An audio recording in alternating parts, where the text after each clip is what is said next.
Halo pemirsa GPR TV dari Sabang sampai Paroke dari Miangas hingga Pulau Rote. Bertemu lagi bersama saya Bonazari Desak dalam program Kopinfo Diosdo.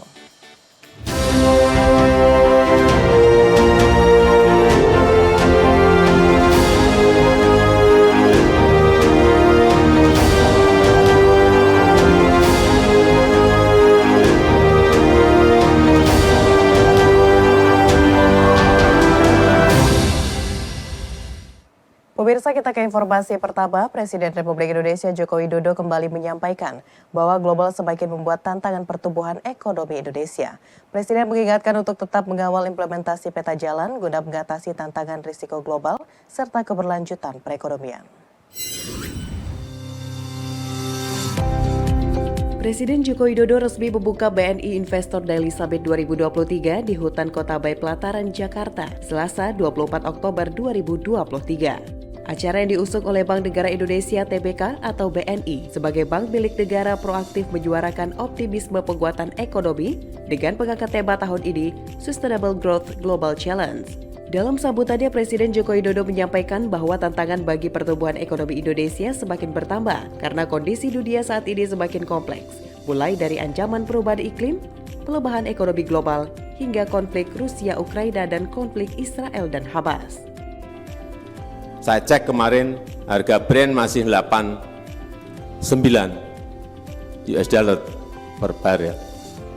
Tapi bisa kalau meluas seperti yang tadi saya sampaikan, kita nggak ngerti. Bisa mencapai 150. Inilah yang harus kita waspadai. Hati-hati semuanya, baik sisi moneter maupun sisi fiskal. Meski demikian, Presiden memastikan Indonesia sudah memiliki arah kerja yang jelas untuk diselesaikan. Rencana yang dimaksud meliputi hilirisasi, peta jalan untuk sektor mineral dan batu bara. Di sisi lain, regulasi setelah ekspor nikel dihentikan akan dilanjutkan pada komoditas lain, seperti tembaga, bauksit, dan timah. Kebijakan ini nantinya juga diperluas lagi untuk hilirisasi bidang perkebunan, pertanian, kelautan, dan lainnya. Peta jalan itu sudah jelas. Tinggal kita ini biasanya dari kunci keberlanjutan itu bukan di kebijakan makronya, bukan di rencana-rencana makronya, tetapi yang lebih penting adalah bagaimana mengawal implementasi.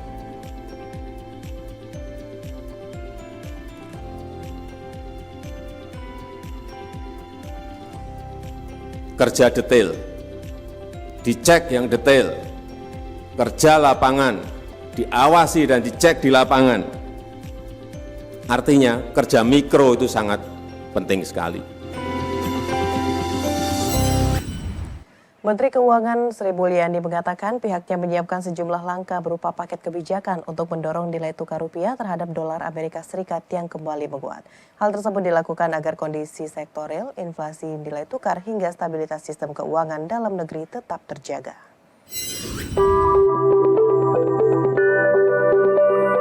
Ketua Komite Stabilitas Sistem Keuangan Sri Mulyani menyatakan pihaknya tengah menyiapkan paket kebijakan untuk menjaga pertumbuhan ekonomi pada kisaran 5% di tengah tingginya dinamika global saat ini. Paket kebijakan tersebut utamanya untuk merespon agar kondisi sektor real, inflasi, nilai tukar hingga stabilitas sistem keuangan dalam negeri tetap terjaga. Sebab saat ini nilai tukar kurs rupiah terhadap dolar Amerika Serikat dalam transaksi antar bank di Jakarta pada Senin pagi 23 Oktober dilaporkan melemah sebesar 0,06% atau 10 poin menjadi Rp15.833 per dolar Amerika Serikat dari yang sebelumnya Rp15.873 per dolar Amerika Serikat. Terkait hal ini, KSSK akan melaksanakan rapat secara berkala dan pada akhir Oktober akan mengevaluasi secara teliti dan melakukan berbagai stres test untuk memastikan kondisi sektor keuangan tetap stabil. Pihaknya juga tengah menyiapkan langkah mitigasi agar nilai rupiah tak semakin terpuruk dengan cara menynkronkan kebijakan moneter dan fiskal.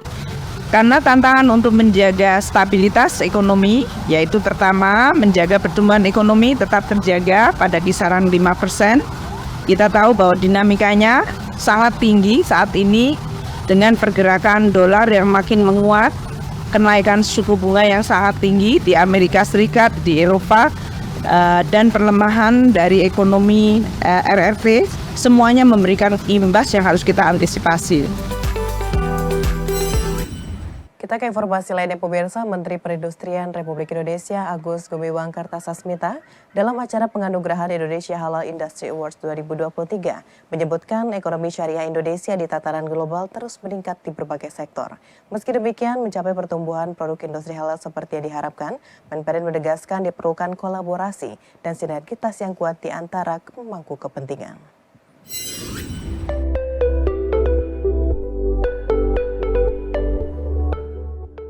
Menteri Perindustrian Republik Indonesia Agus Gumiwang Kartasasmita dalam acara penganugerahan Indonesia Halal Industry Awards IHIA 2023 Selasa 24 Oktober 2023 menyebutkan posisi ekonomi syariah Indonesia di tatanan global terus meningkat di berbagai sektor. Secara keseluruhan, indikator ekonomi syariah Indonesia tetap menduduki peringkat keempat dunia pada tahun 2021-2022. Menperin menyampaikan pada tahun 2022, Indonesia menduduki posisi kedua pada sektor makanan halal, posisi ketiga pada sektor bodis, namun sektor farmasi Indonesia mengalami penurunan, yakni pada tahun 2022 turun ke peringkat 9, yang sebelumnya pada tahun 2023 berada pada peringkat 6. Oleh karena itu, untuk mencapai pertumbuhan produk industri halal seperti yang diharapkan, Menperin menegaskan diperlukan kolaborasi dan sinergi yang kuat di antara stakeholders, pemangku kepentingan, demi menciptakan pertumbuhan industri halal nasional. Salah satu caranya yakni melalui IHIA. Sejak tahun 2021, Kemenperin memberikan apresiasi kepada pemangku kepentingan industri halal dengan cara memberikan penganugerahan IHIA. Untuk mencapai pertumbuhan produk industri halal seperti yang kita harapkan bersama, maka tentu tidak ada kata lain, diperlukan kolaborasi dan sinergi yang kuat di antara kita semua, di antara stakeholders, di antara pemangku kepentingan, untuk kita bersama-sama menciptakan ekosistem yang mendukung pertumbuhan industri halal nasional. Menteri Pariwisata dan Ekonomi Kreatif Sandiaga Uno menyatakan telah menjajaki 2 maskapai asal India, yakni Indigo dan Vistara Airlines, untuk membuka rute penerbangan langsung dari Mumbai ke Denpasar.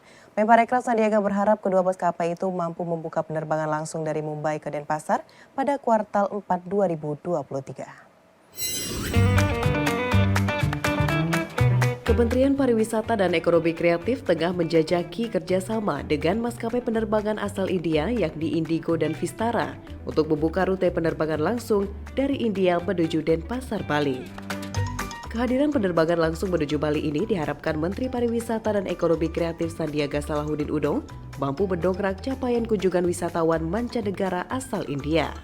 Melalui penerbangan langsung dari India ke Bali, Menteri Sandiaga menargetkan sebanyak 20 hingga 25% peningkatan kunjungan wisman asal India ke Bali pada 2024. Kedepan, Menparekraf juga mengungkapkan pihaknya tak hanya berfokus untuk menarik jumlah kunjungan wisman ke Bali, namun memperhatikan pariwisata yang bermartabat, berkualitas, dan berkelanjutan sehingga dampak negatif pariwisata diminimalisir. Kita nggak ingin Bali over tourism. Kita tidak ingin Bali akhirnya harus menghadapi dampak negatif daripada over tourism. Pak PJ Gubernur sudah menyampaikan ke saya juga, dan kita akan fokus pembangunan infrastruktur untuk membuat Bali ini sustainable. Baik itu infrastruktur perhubungan, konektivitas, maupun juga tentunya soft infrastructure, yaitu SDM-nya, desa-desa wisatanya, dan juga kita akan memperkenalkan pungutan untuk kebudayaan yang mulai dilakukan tanggal 14 Februari ini juga akan kita evaluasi dampak positifnya. Sementara itu, pihak Dinas Pariwisata Provinsi Bali, Cok Bagus Pemayun, mengungkapkan kunjungan Wisman India ke Bali hingga Agustus 2023 tercatat sebanyak 288.000 kunjungan. Pemirsa, usai jeda pariwara, kami akan kembali dengan informasi lainnya. Tetaplah bersama Kominfo Newsroom.